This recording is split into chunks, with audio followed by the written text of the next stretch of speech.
안녕하십니까? 오늘은 하나님의 말씀 창세기 17장 17절입니다. 아브라함이 엎드려 웃으며 심중에 이르되 100세 된 사람이 어찌 자식을 낳을까?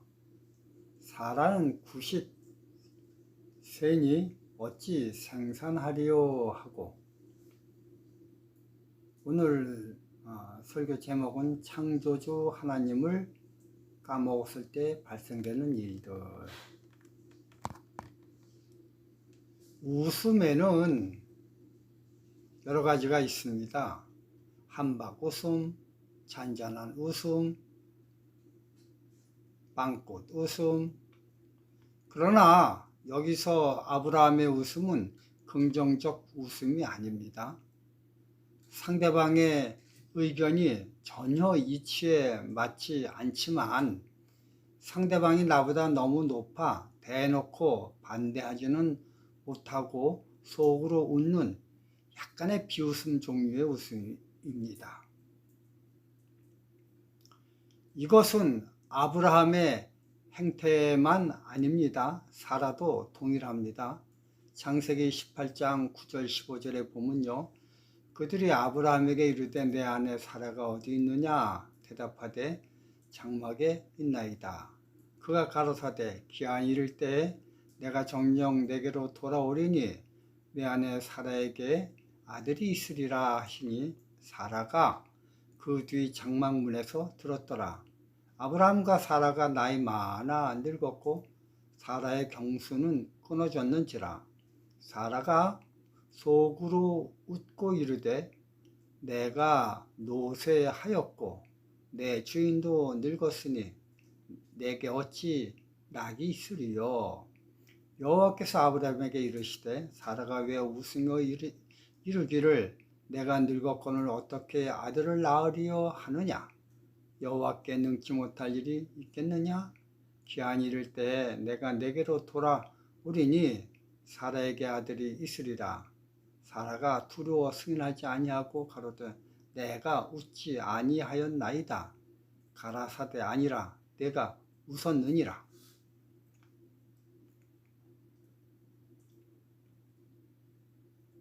그런데 아브라함이나 사라나 지금 자기를 찾아와서 대화하시는 분은 사람이 아니라 전능하시고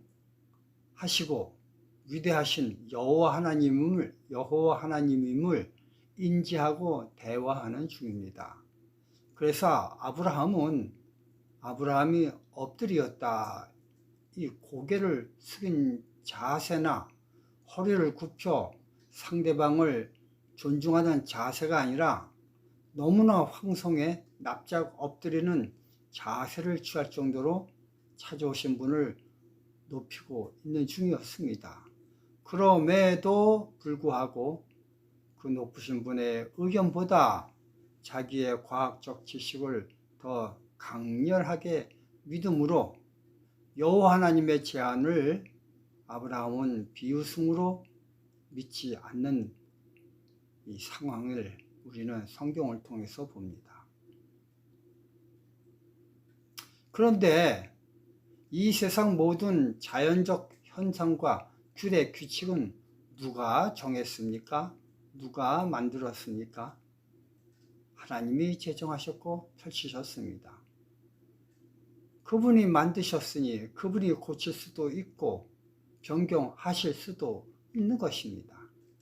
사실 기적이라 함은 변형되지 않는 자연 법칙을 하나님이 자기가 만든 것을 잠시 규정에 어긋나게 진행하는 것을 가리키는 말입니다. 만들어 놓은 창작물을 만드신 분보다 높이는 현상이 바로 아브라함의 웃는 현상입니다. 만약 여호와 하나님이 창조주이심을 인정하게 되면 이 세상에서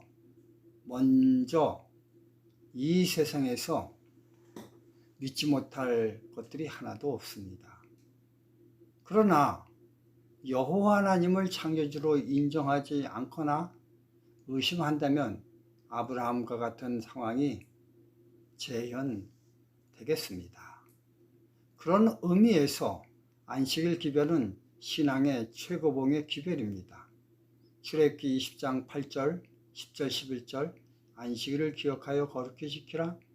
제7일은 너희 하나님 여호와의 안식일인즉 너나 내 아들이나 내 딸이나 내 남종이나 내 여종이나 내 육축이나 내 문 안에 유하는 객이라도 아무 일도 하지 말라. 이는 엿새 동안에 나 여호와가 하늘과 땅과 바다와 그 가운데 모든 것을 만들고 제7일에 쉬었음이니라. 현대는 하나님의 존재에 대해 그 위치가 땅에 떨어진 정말 엄청난 삭막한 시대입니다. 니체는 하나님을 죽었다 하고, 공산주의는 하나님이 없다 하고, 찰스 다윈은 진화론을 통해 조직적이고 철저하게 하나님의 존재에 대해 부정하고 있는 시대입니다. 이러한 사상이 너무나 철두철미해 모든 사람들의 사고를 주관하고 관리하는 것이 이 시대입니다. 하나님은 계시록 14장에서 하나님의 남은 무리들에게 이 세상 사람들에게 외치라고 하는 기별이 바로 하나님은 창조주이시다 라는 안식일 기별입니다. 계시록 14장 6절 7절 또 보니 다른 천사가 공중에 날아가는데 땅에 거하는 자들 곧 여러 나라와 족속들과 방언들과 백성에게 전할 영원한 복음을 가졌습니다. 그가 큰 음성으로 가로되 하나님을 두려워하며 그에게 영광을 돌리라. 이는 그의 심판하실 시간이 이르렀음이니 하늘과 땅과 바다와 물들의 근원을 만드신 이를 경배하라. 창조주를 경배하라는 것입니다. 그래서 제7안식일 예수재림교회에서는 창조과학협회를 만들고 창조과학관을 지어 조직적으로 진화론이 허구임을 창조된 실물을 예를 들어가며 증명하고 보여주고 있습니다. 이 과학관 이름이 결색꽃돌 과학관입니다. 이런 훌륭한 운동을 벌이는 분은 교단이 아닙니다. 목사도 아닙니다. 평범한 평신도입니다. 마지막 때 평신도 운동으로 이 세상 기별이 마친다는 말을 증명이나 하듯이 그는 대단한 일을 하고 계십니다. 우리들은 자식을 낳으면 학교로 보냅니다. 그런데 학교에서 배우는 것들은 모두 다 진화론에 근거하여 은근히 하나님이 없다라는 사상을 우리 뇌리 속에 강렬하게 집어넣고 있습니다. 그러므로 이 세상 학문에 깊이 들어가면 갈수록 배우면 배울수록 박사가 되면 될수록 그는 하나님을 부정하는 사람이 됩니다. 한 가지 예를 든다면 바로 경제 논리입니다. 최소한의 투자로 최대한의 효과를 내는 것이 바로 이 세상 사는 규칙, 경제 논리입니다. 가능한 싸게 사서 비싸게 파는 세상적 논리에 대항해서 예수님은 이렇게 말씀하셨습니다. 속옷을 달라 하는 자에게 겉옷까지 주라. 좀 바보 같은 논리이지 않습니까? 진화론이란 경쟁의 기초에서 판단한다면 차변 대변을 대조해 수익 타산이 나야 현명한 사람으로 인정하는 이 세상 법칙에 의거한다면 예수님의 가르침은 어리석기 그지없습니다.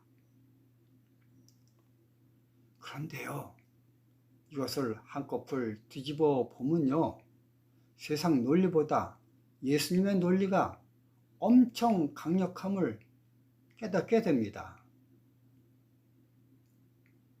진화론의 기초를 둔 경제적 논리로 산다면 당장은 물질적 풍족함을 얻을 수 있습니다. 그러나 오로지 경제적 논리의 바탕을 두고 살 때 이웃도 없고 정도 없는 싸늘한 세상이 됩니다.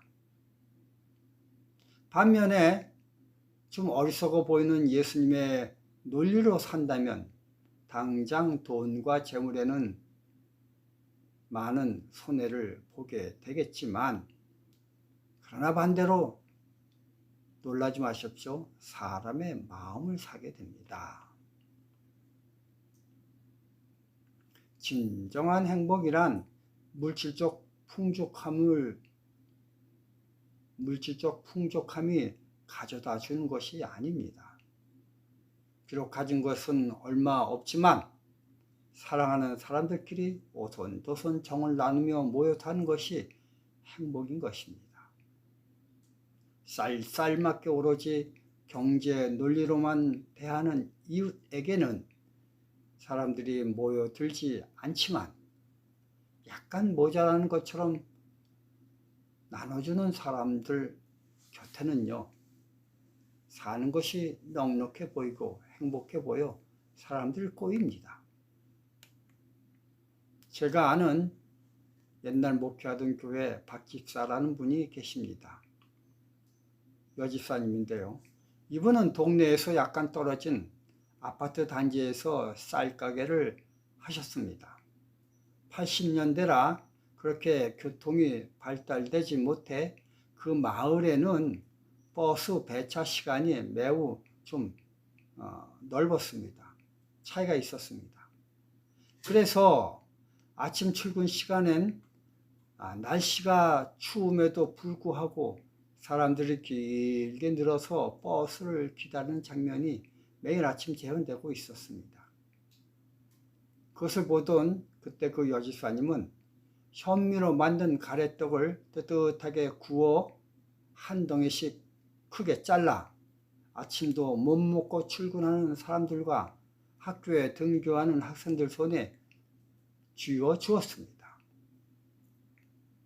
처음엔 저렇게 나눠주다 쌀집 망하는 거 아니야? 라는 의구심이 들었습니다. 그러나 나중엔 그 혜택을 받은 주민들이 모두 다 그 집사님 댁 쌀집만 이용함으로 경제적으로도 넉넉해졌고 더불어 그리스도의 향기를 풍겼으므로 저절로 전도도 잘 되어서 매년마다 늘 침례를 주는 것을 제가 보게 되었습니다. 세상은요, 물질을 향해 돌진하는 것보다 사람의 마음을 움직이는 것이 더 큰 힘이 되는 것이 분명합니다. 온 세상을 창조한 창조주 입장에서 볼 때 자기가 만든 하찮은 인간 나부랭이가 자기를 무시하는 모습을 보면 얼마나 부하가 치밀고 화가 나시겠습니까?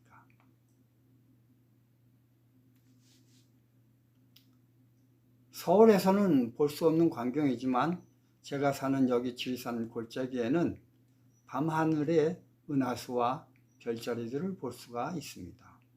어느 장로님은요, 밤에 별을 보고 싶어 나라에서 해주는 가로등을 거절하고 계십니다. 그리고는 창틀을 크게 해서 밤에 뜨끈뜨끈한 아루목에 누워 별들을 세시다가 잠이 들곤 하십니다. 그렇습니다. 전 우주를 만드시고 모든 별자리를 만드시고 아주 조그만 이 지구도 만드신 하나님, 이 그런 코딱지만한 지구에 사는 정말 보이지도 않는 인간이 창조주 하나님을 무시하고 마음속으로 비웃었을 때 하나님은 얼마나 자존심 상하겠습니까? 말할 수 없이 자존심 상하셨을 것입니다. 그러나 성경을 읽어보면요, 이런 자존심 상하시는 하나님이 나타나시는 것이 아닙니다. 화를 내시는 하나님이 나타나는 것이 아닙니다. 반대로 위트 있게 웃기시는 하나님이 나타나고 계십니다. 너 웃었어? 아니요, 하나님 안 웃었습니다. 아니야, 너 웃었어. 아니라니까요.